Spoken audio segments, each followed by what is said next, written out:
Hey guys, back again. So let's do my initial thoughts on Justice League, Zack Snyder's Justice League, the 2021 release, which was a newer version of Justice League, like the original Justice League from 2017, the original theatrical movie, was partially directed by Zack Snyder, but then through a horrible family tragedy that Zack Snyder had during this time, I think he just took a break and quit, and then Joss Whedon came in and did reshoots and made the movie his own from what was already partially made. So we have a movie from 2017 that really, to me, whenever I first watched that Justice League, the first one, watching that, and I've rewatched it a couple of times since. It's weird because that one is one of my least favorites out of all of them. I think that it's so weird because the DC movies, like the DCEU movies, like they're so mixed bags for everybody. Like, for example, Batman v Superman. I like that more than Justice League, and that movie is definitely a mixed bag. So the original Justice League, like I said, not original, the 2017 film Justice League. To me, it was weird. It was shorter than the other movies, and it didn't develop characters that much.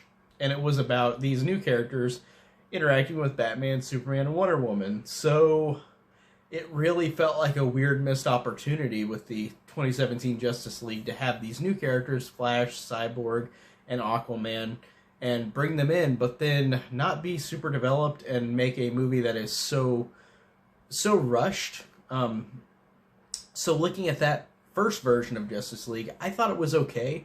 I didn't hate it. I didn't love it. I thought it was just a whatever middle of the road like DC movie, like it wasn't anything special.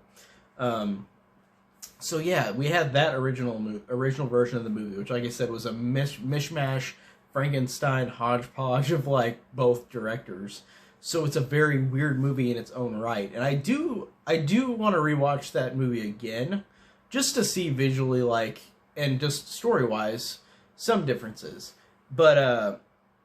But in this version, in this 2021 release of Justice League, like I said, fully directed by Zack Snyder, did the whole thing, brought in scenes that were not in the other version, and made this his own finished product. He made this 4-hour-long epic for HBO Max, and I thought it was awesome to get this on HBO Max because the movie, the 2017 one, didn't do well in theaters, like critically or commercially. It really didn't do that well, which is unfortunate. It really made Warner Brothers go, hey, we're not going to do any more like Avengers type movies because this one failed. And I think it's Warner Brothers' fault for just doing such a rush into these connected films. If they kept going with films that were not connected at first, like Marvel, it would have maybe been a little better money wise. But you also can't just copy the same formula that Marvel had as well, because Marvel has such a distinct formula that you can't just immediately follow it, just like you did with that one. So Justice League was the 2017 Justice League was an example of a rushed product by the studio, which, like I said, was mixed reviews, didn't make much money, or didn't make as much money as they wanted to, so people are wanting the Snyder cut of it. So Zack Snyder went back and did all this, and he made this 4-hour epic, which I think is really cool that it's 4 hours. Honest to God, I do like that. I do like that it's 4 hours long. I honestly am one of those people where I love it more when a movie is longer. I don't like short movies in that way, especially if it's one that like is built to be longer. Like, especially superhero movies and blockbusters, like those can be rushed. And if it's just a longer movie, it could be done a little better, hopefully. But I really like that. Like Avengers Endgame, I loved that movie. It's one of the best, like, superhero movies, one of the best Marvel movies. And I loved how long it was because it developed these characters. It actually gave so much to where it felt so rewarding at the end to have the fights. And this one is pretty good in that case as well. I'd say, first off, that this is better than the 2017 version. By a good amount. I actually did enjoy this one a lot, this new Justice League. I enjoyed a lot that it is very much the same story as the other one, but it is way more developed and way more it's really long, but in a way where the pacing never bothered me. Like, I was fully invested throughout. Like, I did like the movie, and I liked where it went. Even though the plot is very similar to the other one, the basic, like, story notes is very similar. Like, it's about Batman and Wonder Woman getting a team together. And eventually Superman comes back, and they fight against Steppenwolf. So it's the basic, like, first movie again, but it's just done way better and more efficiently.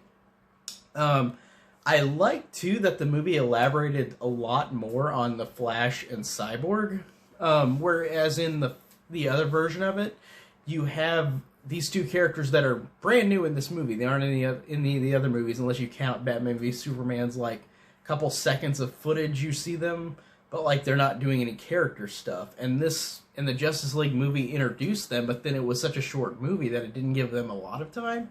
It had okay moments with them, but Cyborg really suffered in the other version. Like, that character was just nothing. Like, he was just a guy that was a robot, and that's it. There was nothing really interesting about him. And in this one, Cyborg gets a good amount of character development, and I liked that a lot. And also, I'm going to get into spoilers eventually in this video. Not yet. I'll say when. Like, this is initial like, review right now.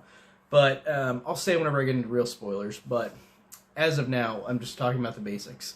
So, Cyborg, I did like that he got some more development. I liked how this character has a tragic backstory. And it's actually pretty well done. It's very simplistic, like Zack Snyder movies are. But I thought it was a simplistic, good way of giving this character more depth to him that you didn't see in the other movie, and I appreciated that, and I thought it was good, and it was more than just this random guy in the movie that's like a hero, but like he's got nothing to do, like in the other movie. He did help out the team in the other movie, but like he never really had that much character to him. He literally was just like a robot. Like he didn't have much to do in the first version of this. So I like that, and I like that the Flash gets another scene that I thought was a cool way to introduce him into it, even though I thought it was a little annoying at first whenever he's doing that job interview and he's giving her the resume. He's just being very, very obnoxious. Like, he's nervous obnoxious, and it bothered me. Like, it was really annoying at first, but then as the movie went along, I did really like Ezra Miller as the movie went along. I thought it was good. But at the beginning, whenever you see him getting that resume to the woman, and he's just saying all this random stuff because he's nervous, but it went on too long, and I was like, that's just a little annoying. That it didn't annoy me so much to where I was like, whatever, screw this character, but I just was annoyed at first about the Flash. Like, this character bothered me. At the beginning, but as I said, throughout the movie, he's still really good, like he was in the other movie. Like, I like how they have jokes from the other movie. Like, they do have footage from the other movie. I like the joke, like in the original one, where he sees the bat signal and he says to Bruce Wayne, "Oh, there's your... Oh, shit. Oh, that's your sign. That means we need to go now." Like, I thought that was pretty funny, and I like jokes like that. And I thought that he did a solid job. Ezra Miller, he did a solid job of being just goofy. And I thought some of his jokes landed for me. Not all of them, but I thought that they did for the most part. Like I said, the opening scene in this version just kind of bugged me a little bit. Like, he was just a little too obnoxious, but as it went along, I really did grow to like him a lot more. So yeah, the Flash and Cyborg I thought got good development. Aquaman is fine, but he's got his own movie. Like, these two don't. And Aquaman, the movie, is great. But so I understand in this one why he's not as developed. Like, he's got enough backstory in it, but like he's got his own movie, which is awesome. But like I said, the Flash and Cyborg don't have their own movie, so they've got to get more elaboration, and that was fine with me.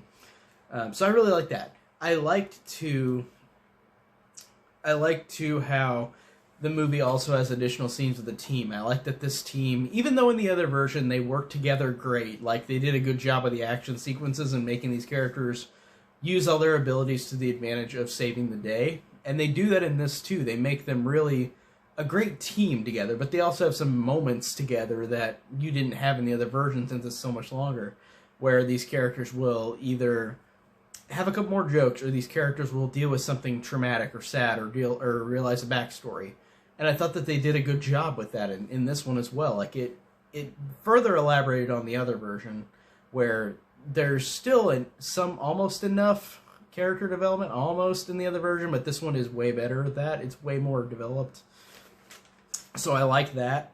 I really liked the fact that you've got Steppenwolf, who's the villain in the other version as well, who looked terrible in the other version. He's like this really bad CG looking thing, and in this one he's a CG character too, but for some reason the way that they animated this CG character, I honestly felt sympathy for him, and the way that they elaborated on this backstory, or the story of Steppenwolf as well, where he is a pawn in the bigger game to other villains, and like you kind of feel a little bit tragic for him in a couple scenes. And I like that this villain was way more than just in the first movie. It was literally just him saying random, like basic villain lines that you can hear in any other Marvel movie or DC movie. Like literally, it was so generic in the other version, and it's not like it's the best villain ever in this movie, but the version of Steppenwolf in this one really, I thought, changed enough to where I did actually like him a lot more, visually and just story-wise, or character-wise. Like, I thought that was awesome, just how they changed something I did not expect, because Marvel and DC can have villains that are just generic and whatever, and Steppenwolf was really bad in the other version, and this one he's way better. I did like this villain way more this time. And they did great on the animation. Like, it looks like, it's so weird to say, like, looking at the other version, I could definitely tell such a distinct difference. I like too that they also developed the idea of the mother boxes, which are the MacGuffins, that are the three boxes that'll like bring destruction to the world, like basic comic book stuff.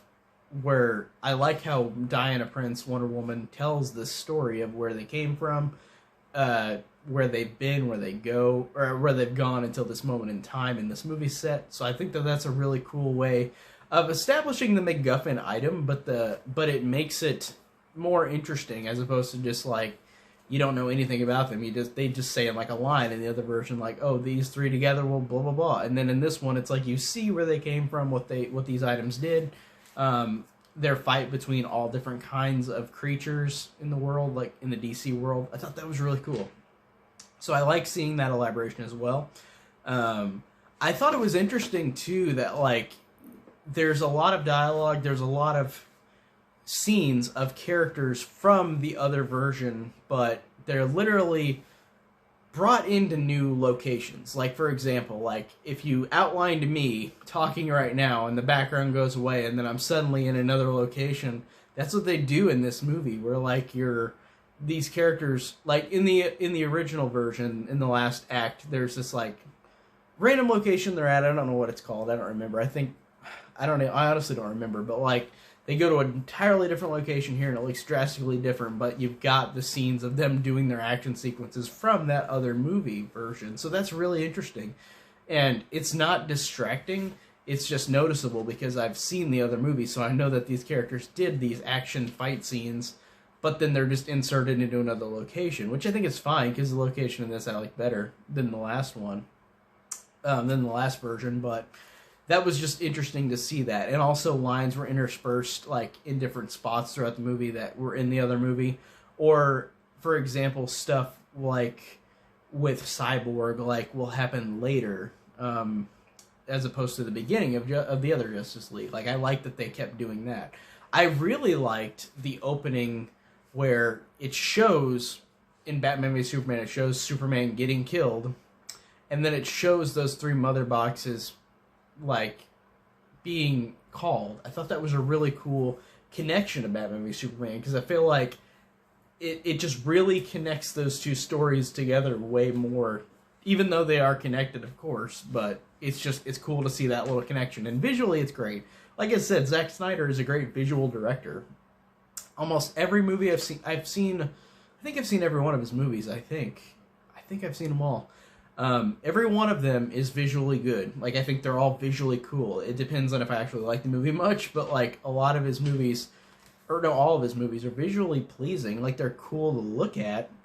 And this one is no exception. So I did like the visuals in this, like I usually do in Zack Snyder movies. But yeah, I really liked that. I liked the fact that it was just a really well done elaboration on the other film, but done way better with characters, with effects, with a story, with more development on these heroes, and just really, really fun. I had a couple negatives.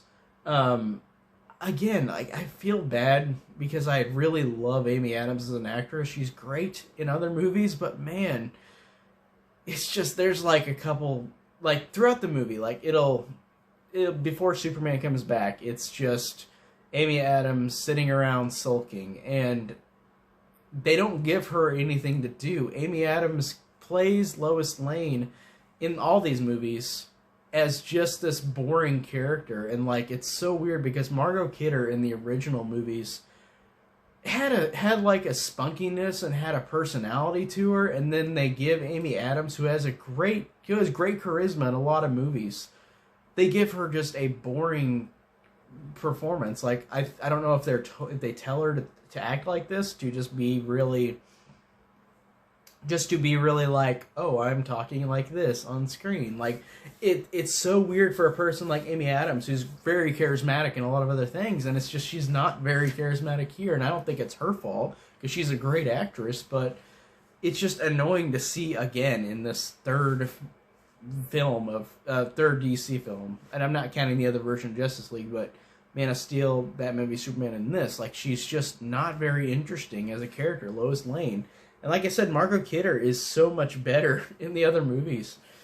It's just a shame, because like I said, I really love Amy Adams, and she's really not used well here. Like, or not, I mean, she's used fine. I guess she's fine, but like, she's just boring. Like, her character is very boring and uninteresting. And Superman is like that too, sometimes in these movies, Man of Steel especially, but I feel like I've liked him more and grown more to like his character more throughout these three movies, as opposed to Lois Lane, where I'm just like, she's never changed. She's just kind of uninteresting kind of character. So that's really sucks, because like I said, she's great in other things, but it's just a really lame, really written character. But yeah, Amy Adams, I really didn't like that much in the movie. I really thought that the movie had a good pace to it for 4 hours, but there were a couple moments where I was like, okay, just get going. Like, for example, there was a scene where it's showing it's showing one of the mother boxes. It's showing on Themyscira with some of the women there, and then they're kind of just showing off the sword. And I thought that was just kind of whatever. Like, come on, just keep going. And I'm usually not that kind of person in movies where it's like, hurry up, get to the point, because I love movies that elaborate on stuff and make character development. But that wasn't really character development. It was just showing that weapon, and that's pretty much it. But yeah, and also, I'm trying to think of any other negatives, really. Like, it's got a couple stupid moments, like Zack Snyder movies do, or DC movies do. A couple unfunny moments. Like I said, Ezra Miller, when he started in the movie, the scene with the resume, that wasn't that funny. But then, as the movie went on, I really did enjoy him more as character. But the beginning, I was like, whatever. Those are my only real negatives. Like, they're not really big ones, but they're just kind of ones that point out. Like, there's nothing that makes the movie bad or uninteresting. They're just little criticisms, I guess, I can give. Oh, I guess I'm also annoyed at one more thing. The operatic music.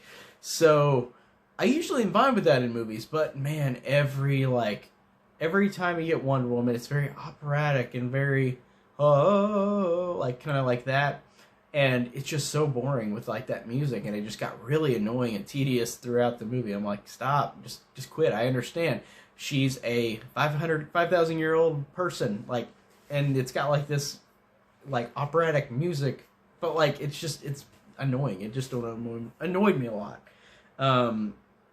So that's pretty much my initial thoughts without spoilers. So, I'm going to get into spoilers right now, so go away if you don't want to see spoilers, or come back if you want to see later. But, so the big spoilers for this, really, there's not a whole lot. The story is pretty much the same until the end. It's pretty much the same for these characters. God, my nose itches so much, I'm sorry. Every time I do a video, my nose just starts itching, and it makes me so mad. Because I don't want to keep doing it on camera. But the story starts and ends relatively close to the same way, just longer, and way more developed. But the ending with the fact that they kill off Steppenwolf, like Wonder Woman literally cuts his head off. I thought that was great. I thought that was cool. And then you see that like he fails, and Darkseid, who's another villain, is like the big bad, who was already in the other part of the movie earlier, but like you see that he's dead, and like Darkseid is now the real one. Like he was the one pulling the strings already. Because Steppenwolf was kind of being like, I want to do this kind of thing just to Darkseid, and Darkseid was like, you better succeed in this. So I like that he got his head chopped off. That was pretty cool, and that was awesome to see in a DC movie. Just getting a head chopped right off, and you see blood go everywhere, or not everywhere. It wasn't super bloody, but it was cool. I like that image. That was pretty fun. So I like that, and I like the fact that after they win, the Justice League, they win, it has Bruce Wayne have a nightmare again of that future that he had in Batman v Superman. But in this version, you get Bruce Wayne teaming up with a lot of random characters that I didn't expect to team up together to fight a dark Superman. And in this nightmare, he teams up with a lot of people. He teams up with Mara, Amber Heard. He teams up with older Flash, and then a couple other people. But then you see that he's teamed up with the Joker, and they become that desperate to where they both have to work together. And I really like this scene because I actually was so excited whenever Jared Leto Joker was announced. I was genuinely excited because I actually really like Jared Leto Joker in the Suicide Squad. I think he's really cool. I'm not thinking of the comics. I haven't really read any comics of DC at all, period. I don't think I've ever touched a comic from DC.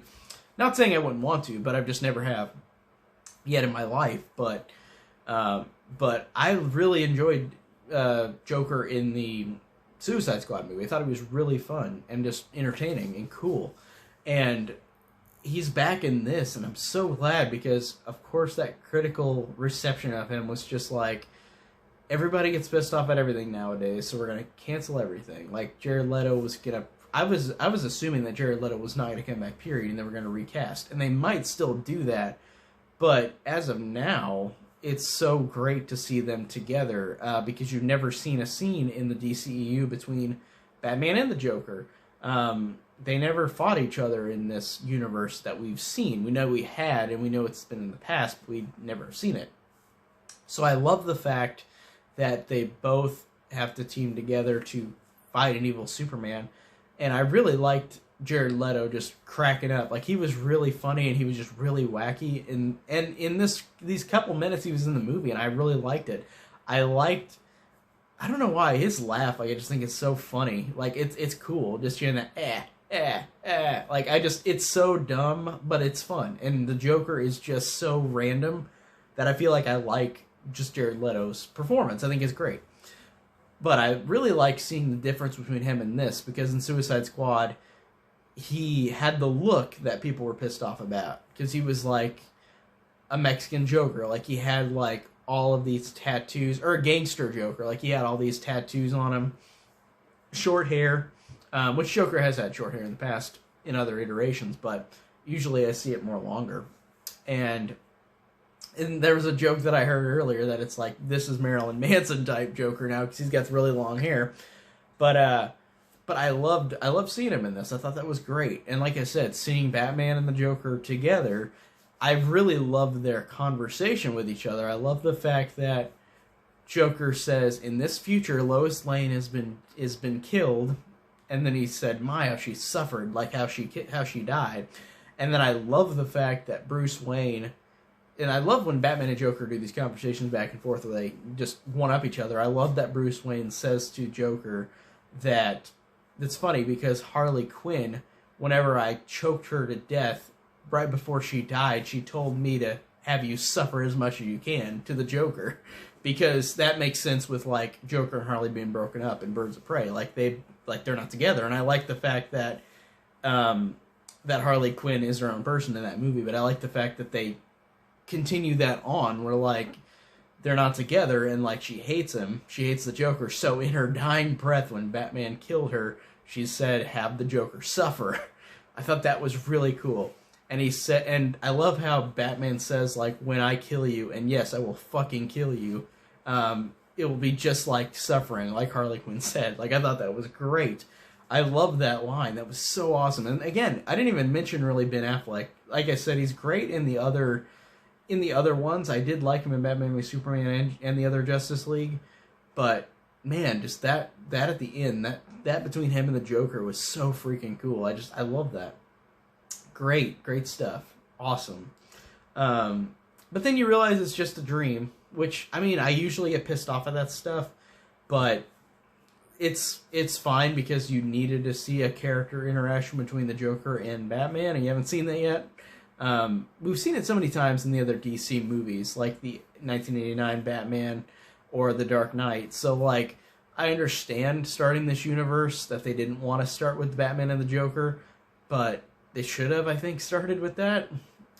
If they wanted to have them connect, because they haven't connected them until now in this movie. Which is fine, because you see them finally face off, or have a good conversation with each other. So I like that.